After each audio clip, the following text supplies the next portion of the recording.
বন্ধুরা, ত্রিপুরা সরকার প্রথম 15 দিনের জন্য ইপিডিএস সিস্টেমে যারা বিপিএল, অন্তত পরিবার, প্রায়োরিটি হাউসহোল্ড, তাদের 15 দিনের জন্য রেশনিং সিস্টেম ফ্রি করে দিয়েছিল 15 ডেজ। কিন্তু তার মধ্যে দেখা গেছে যে সরকার বিভিন্ন ইপিডিএস সিস্টেম রেশন শপে মজুদ ঠিকভাবে করে নিয়েছে। আমরা বলেছি যে 1 মাসের চাইলে 1 মাসের দিয়ে দিন, কিন্তু আমরা প্রথম বলেছি যে 15 দিনের জন্য ফ্রি দেওয়ার জন্য।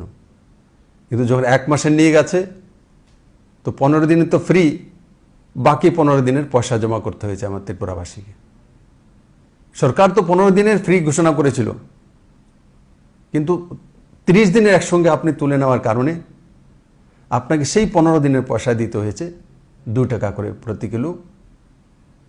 তো সেটার পয়সা সরকার প্রত্যেক ব্যক্তির অ্যাকাউন্টে আবার পাঠিয়ে দেবে।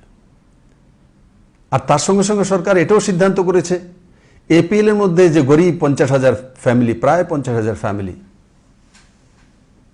তাদের জন্য ঠিক এইভাবেই 1 মাসের ফ্রি